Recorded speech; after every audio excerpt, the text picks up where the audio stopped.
നമസ്കാരം, എല്ലാവർക്കും സ്വാഗതം. ഇന്നത്തെ ഡെയിലി അപ്ഡേറ്റ്സിലേക്ക്. ഇന്ന് 2026 ജനുവരി മാസം 9-ാം തീയതി വെള്ളിയാഴ്ച. ഇന്നത്തെ ഒരു പ്രധാനപ്പെട്ട വാർത്താ അപ്ഡേറ്റുകളും നാളെയും വരും ദിവസങ്ങളിൽ നിങ്ങളെല്ലാവരും അറിഞ്ഞിരിക്കേണ്ട, ശ്രദ്ധിക്കേണ്ട വളരെ പ്രധാനപ്പെട്ട അറിയിപ്പുകൾ, അപ്ഡേറ്റുകളൊക്കെയാണ് ഡെയിലി അപ്ഡേറ്റ്സ് നിങ്ങളുമായിട്ട് ഷെയർ ചെയ്യുന്നത്. എല്ലാ പ്രേക്ഷകരും പൂർണ്ണമായിട്ട് ഈ അപ്ഡേറ്റുകൾ ശ്രദ്ധിക്കുക. നിങ്ങളെല്ലാവരും വീഡിയോ ഒന്ന് ലൈക്ക് ചെയ്ത് എല്ലാ പ്രേക്ഷകരിലേക്കും മറക്കാതെ ഷെയർ ചെയ്ത് എത്തിക്കുക. നമ്മുടെ വാട്സപ്പ് ഗ്രൂപ്പിൽ ജോയിൻ ചെയ്യുക. വാർത്തകളും അറിയിപ്പുകളും എല്ലാ ദിവസവും കൃത്യമായി നിങ്ങൾക്ക് വാട്സപ്പ് ഗ്രൂപ്പുകളിൽ ലഭ്യമാകുന്നതാണ്. വാട്സപ്പ് ഗ്രൂപ്പിൻ്റെ ലിങ്ക് വീഡിയോയുടെ ഡിസ്ക്രിപ്ഷനിൽ അതോടൊപ്പം തന്നെ കമൻറ്റിൽ നൽകിയിട്ടുണ്ട്. സോ എല്ലാ പ്രേക്ഷകരും മറക്കാതെ ഏതെങ്കിലും ഒരു ഗ്രൂപ്പിൽ ജോയിൻ ചെയ്യുക. ഏറ്റവും ആദ്യത്തെ പ്രധാനപ്പെട്ട വാർത്താ അപ്ഡേറ്റ്. സംസ്ഥാനത്തെ പൊതുവിദ്യാഭ്യാസ രംഗത്ത് വലിയ മാറ്റങ്ങൾക്കൊരുങ്ങി സർക്കാർ. കുട്ടികളുടെ സ്കൂൾ ബാഗിൻ്റെ ഭാരം കുറയ്ക്കാനും ക്ലാസ് മുറികളിലെ ബാക്ക് ബെഞ്ചർ എന്ന വേർതിരിവ് ഇല്ലാതാക്കാനും ലക്ഷ്യമിട്ടുള്ള സുപ്രധാന നിർദ്ദേശങ്ങളുടെ കരട് റിപ്പോർട്ടിന് സംസ്ഥാന കരിക്കുലം സ്റ്റിയറിംഗ് കമ്മിറ്റി അംഗീകാരം നൽകി. വിദ്യാഭ്യാസ മന്ത്രി വി ശിവൻകുട്ടിയാണ് ഫേസ്ബുക്കിലൂടെ ഈ വിവരങ്ങൾ പങ്കുവച്ചത്. വിദ്യാർത്ഥികളുടെ ശാരീരിക ആരോഗ്യം മുൻനിർത്തി സ്കൂൾ ബാഗുകളുടെ ഭാരം ശാസ്ത്രീയമായിട്ട് കുറയ്ക്കും. അതുപോലെ ക്ലാസ് മുറികളിലെ ഇരിപ്പിട ക്രമീകരണത്തിൽ മാറ്റം വരുത്തി എല്ലാ കുട്ടികൾക്കും ഒരുപോലെ ശ്രദ്ധ ലഭിക്കുന്ന ജനാധിപത്യപരമായിട്ടുള്ള പഠനാന്തരീക്ഷം ഉറപ്പാക്കും. ഇതോടെ ബാക്ക് ബെഞ്ചേഴ്സ് എന്ന വിളിപ്പേര് ചരിത്രമാകും. വിദ്യാലയങ്ങളെ കൂടുതൽ ജനാധിപത്യപരവും കുട്ടികൾക്ക് ആനന്ദകരവുമായിട്ടുള്ള ഇടങ്ങളാക്കി മാറ്റുകയാണ് ലക്ഷ്യം. SCERT തയ്യാറാക്കിയ ഈ കരട് റിപ്പോർട്ടിൽ പൊതുജനങ്ങൾക്ക് തങ്ങളുടെ നിർദ്ദേശങ്ങളും അഭിപ്രായങ്ങളും ഒക്കെ തന്നെ അറിയിക്കാനുള്ള അവസരമുണ്ട്. കരട് റിപ്പോർട്ട് SCERT വെബ്സൈറ്റിൽ ലഭ്യമാണ്. അധ്യാപകർക്കും രക്ഷിതാക്കൾക്കും പൊതുജനങ്ങൾക്കും ജനുവരി 20 വരെ അഭിപ്രായങ്ങൾ സമർപ്പിക്കാം.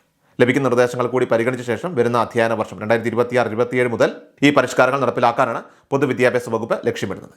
വരും തലമുറയ്ക്കായിട്ട് കൂടുതൽ മെച്ചപ്പെട്ട വിദ്യാഭ്യാസ സാഹചര്യം ഒരുക്കുകയാണ് ഇതിലൂടെ സർക്കാർ ലക്ഷ്യം വയ്ക്കുന്നത്. അടുത്ത പ്രധാനപ്പെട്ട വാർത്താ അപ്ഡേറ്റ്. സ്വകാര്യ മേഖലയിലെ ജീവനക്കാരുടെ പെൻഷൻ വർദ്ധിപ്പിക്കാനായിട്ട് എംപ്ലോയീസ് പ്രൊവിഡന്റ് ഫണ്ട് ഓർഗനൈസേഷൻ ഇപ്പോൾ പദ്ധതി തയ്യാറാക്കുന്നതായിട്ട് റിപ്പോർട്ട്. പെൻഷൻ തുക 1000 രൂപയിൽ നിന്ന് 5000 രൂപയായിട്ട് ഉയർത്താൻ EPFO ആലോചിക്കുന്നതായിട്ടാണ് റിപ്പോർട്ട്. വർദ്ധിച്ചു വരുന്ന പണപ്പെരുപ്പവും ജീവിത ചെലവും കണക്കിലെടുത്താണ് നടപടിയെന്നും പറയുന്നു. ജീവനക്കാരുടെ യൂണിയനുകളും അതോടൊപ്പം തന്നെ പെൻഷൻ വാങ്ങുന്നവരുടെയൊക്കെ തന്നെ സംഘടനകളും ഈ നിർദ്ദേശത്തെ പിന്തുണച്ചുകൊണ്ട് ഇതിനോടൊപ്പം തന്നെ രംഗത്തെത്തിയിട്ടുണ്ട്.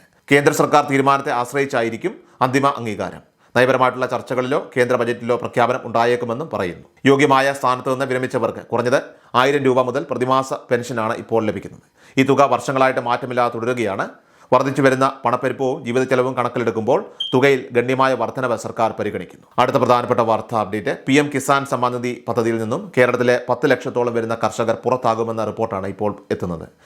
കിസാൻ സമ്മാൻ നിധി ആദ്യ വർഷങ്ങളിൽ ആരംഭിക്കുമ്പോൾ ഓൺലൈൻ വഴി അപേക്ഷകൾ സമർപ്പിച്ചാൽ മാത്രം മതിയായിരുന്നു. എന്നാൽ കർഷകരുടെ ആധികാരികത ഉറപ്പാക്കാനായിട്ട് സംസ്ഥാന കൃഷി വകുപ്പിന് കേന്ദ്രം അനുമതി നൽകിയിരുന്നു. സംസ്ഥാന കൃഷി വകുപ്പാണ് അന്തിമ അനുമതി നൽകേണ്ടത്. സംസ്ഥാന കൃഷി വകുപ്പിന്റെ കീഴിൽ കതിർ എന്ന ഓൺലൈൻ സംവിധാനമാണ് ഇതിനായിട്ട് തയ്യാറാക്കിയിരിക്കുന്നത്. കർഷകരുടെ വ്യക്തിഗത വിവരങ്ങളും ബാങ്ക് സംബന്ധമായിട്ടുള്ള വിവരങ്ങളുമൊക്കെ തന്നെ കതിർ ആപ്പ് മുഖേന കൃഷി വകുപ്പ് ശേഖരിക്കും. എന്നാൽ കിസാൻ സമ്മാൻ നിധി ഗുണഭോക്താക്കളുടെ ഭൂമി സംബന്ധമായിട്ടുള്ള വിവരങ്ങൾ പരിശോധിക്കാൻ 2025 സംസ്ഥാന റവന്യൂ ഡിപ്പാർട്ട്മെന്റ് അഗ്രി സ്റ്റാക്ക് എന്ന ഓൺലൈൻ സംവിധാനം കൊണ്ടുവരികയും അതിലൂടെ രജിസ്ട്രേഷൻ ആരംഭിക്കുകയും ചെയ്തിരുന്നു.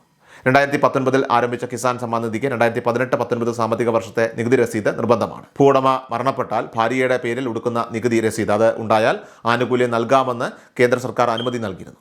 എന്നാൽ കേരള റവന്യൂ ഡിപ്പാർട്ട്മെന്റിന്റെ അഗ്രി സ്റ്റാക്ക് രജിസ്ട്രേഷനിൽ ഇത്തരം നികുതി രസീത് അപ്ലോഡ് ചെയ്യാൻ സാധിക്കുകയില്ല എന്നതാണ് പ്രതിസന്ധി.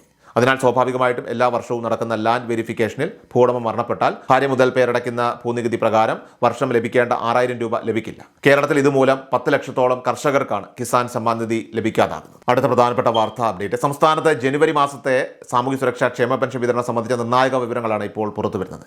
ഈ മാസം 2000 രൂപയാണ് പെൻഷനായിട്ട് വിതരണം ചെയ്യുക. വിതരണ നടപടികൾ ഈ ജനുവരി മാസം 20-ാം തീയതിക്ക് ശേഷമായിരിക്കും ആരംഭിക്കുക. 25-ാം തീയതിയോടെ ഗുണഭോക്താക്കളുടെ ബാങ്ക് അക്കൗണ്ടുകളിലേക്കും കൈകളിലേക്കും തുക എത്തിച്ചേരുമെന്നാണ് ഇപ്പോൾ അധികൃതർ അറിയിച്ചിരിക്കുന്നത്. ഇനി മുതൽ എല്ലാ മാസവും 20-നും 30-നും ഇടയിലുള്ള തീയതികൾ തന്നെയായിരിക്കും പെൻഷൻ വിതരണം പൂർത്തിയാക്കാൻ സർക്കാർ ലക്ഷ്യമിടുക. മാത്രമല്ല സംസ്ഥാനത്ത് വിധവാ പെൻഷനും അതോടൊപ്പം തന്നെ അവിവാഹിത പെൻഷനും ഒക്കെ തന്നെ കൈപ്പറ്റുന്ന ഗുണഭോക്താക്കൾ തങ്ങളുടെ പെൻഷൻ തടസ്സമില്ലാതെ ലഭിക്കുന്നതിനായിട്ട് ജനുവരി മാസം 30-ാം തീയതിക്കകം തന്നെ പുനർവിവാഹം ചെയ്തിട്ടില്ല എന്നുള്ള സർട്ടിഫിക്കറ്റ്, നോൺ റീമാരേജ് സർട്ടിഫിക്കറ്റ് ഹാജരാക്കേണ്ടതാണ്. ഇതിനായിട്ട് അക്ഷയ കേന്ദ്രങ്ങൾ, ജനസേവാ കേന്ദ്രങ്ങൾ അല്ലെങ്കിൽ കോമൺ സർവീസ് സെൻ്ററുകൾ വഴിയൊക്കെ തന്നെ വില്ലേജ് ഓഫീസർക്ക് അപേക്ഷ സമർപ്പിക്കണം. വില്ലേജ് ഓഫീസർ ഇത് അംഗീകാരം നൽകുന്ന മുറയ്ക്ക് സർട്ടിഫിക്കറ്റ് ഡൗൺലോഡ് ചെയ്ത് എടുക്കാൻ സാധിക്കും. ഇങ്ങനെ ലഭിക്കുന്ന സർട്ടിഫിക്കറ്റിനോടൊപ്പം തന്നെ നിങ്ങളുടെ ആധാർ കാർഡിൻ്റെ പകർപ്പ് കൂടി ചേർത്ത് നിശ്ചിത സമയപരിധിക്കുള്ളിൽ തന്നെ എല്ലാവരും ബന്ധപ്പെട്ട പഞ്ചായത്ത് ഓഫീസിൽ ഏൽപ്പിക്കാൻ പ്രത്യേകം ശ്രദ്ധിക്കണം. ജനുവരി 30-നകം ഉദ്യോഗസ്ഥർ ഈ വിവരങ്ങൾ സേവന പോർട്ടലിൽ അപ്ലോഡ് ചെയ്താൽ മാത്രമേ തുടർന്നുള്ള മാസങ്ങളിൽ നമുക്ക് പെൻഷൻ കൃത്യമായിട്ട് ലഭിക്കുകയുള്ളൂ. ഇതിന് പുറമെ ആയിട്ട് ജനുവരി 29-ന് അവതരിപ്പിക്കുന്ന സംസ്ഥാന ബജറ്റിൽ പെൻഷൻ തുക വർദ്ധിപ്പിക്കുന്നത് ഉൾപ്പെടെയുള്ള നിർണായക പ്രഖ്യാപനങ്ങൾ ഉണ്ടായേക്കുമെന്ന സൂചനകളുമുണ്ട്. 63 ലക്ഷത്തോളം വരുന്ന പെൻഷൻ ഗുണഭോക്താക്കൾക്ക് ഏറെ ഉപകാരപ്രദമാകുന്ന ജനക്ഷേമകരമായിട്ടുള്ള ഒട്ടനവധി പദ്ധതികൾ ഇത്തവണത്തെ സംസ്ഥാന ബജറ്റിൽ ഉണ്ടാകുമെന്നും സർക്കാർ ഉറപ്പു നൽകുന്നു. ഏറ്റവും അവസാനമായിട്ട് സംസ്ഥാനത്തെ സ്വർണ്ണവില പരിശോധിച്ചാൽ സംസ്ഥാനത്തെ സ്വർണ്ണവിലയിൽ ഇടിവ് രേഖപ്പെടുത്തി.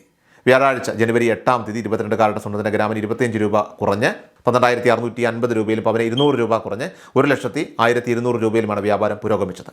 സോ ഡെയിലി അപ്ഡേറ്റ്സ് പൂർണ്ണമാവുകയാണ്. എല്ലാവരിലേക്കും നിങ്ങൾ അപ്ഡേറ്റ്സ് ഇപ്പോൾ തന്നെ ഷെയർ ചെയ്യുക. നമ്മുടെ വാട്സ്ആപ്പ് ഗ്രൂപ്പിൽ ജോയിൻ ചെയ്യുക. വാർത്തകളും അറിയിപ്പുകളും എല്ലാ ദിവസവും കൃത്യമായി നിങ്ങൾക്ക് വാട്സ്ആപ്പ് ഗ്രൂപ്പുകളിൽ ലഭ്യമാകുന്നതാണ്. വാട്സ്ആപ്പ് ഗ്രൂപ്പിൻ്റെ ലിങ്ക് വീഡിയോയുടെ ഡിസ്ക്രിപ്ഷനിൽ അതോടൊപ്പം തന്നെ കമൻറ്റിൽ നൽകിയിട്ടുണ്ട്. സോ എല്ലാ പ്രേക്ഷകരും മറക്കാതെ ഏതെങ്കിലും ഒരു ഗ്രൂപ്പിൽ ജോയിൻ ചെയ്യുക. വാർത്തകൾ എല്ലാവരിലേക്കും ഷെയർ ചെയ്യുക. വീഡിയോ ഡെയിലി അപ്ഡേറ്റ്സുമായിട്ട് നമുക്ക് നാളെ കാണാം. ഇതുവരേക്കും നന്ദി, നമസ്കാരം. കൃഷാൽ മീഡിയ എല്ലാ ദിവസവും വാർത്തകളും അറിയിപ്പുകളും ഡെയിലി അപ്ഡേറ്റ്സും ലഭിക്കാൻ ഇപ്പോൾ തന്നെ ചാനൽ സബ്സ്ക്രൈബ് ചെയ്യുക, ഫോളോ ചെയ്യുക. നിങ്ങളുടെ ലൈക്കും ഷെയർ നൽകി ഞങ്ങളെ സപ്പോർട്ട് ചെയ്യുക. നിങ്ങളുടെ അഭിപ്രായങ്ങൾ കമന്റ് ബോക്സിൽ രേഖപ്പെടുത്തുക.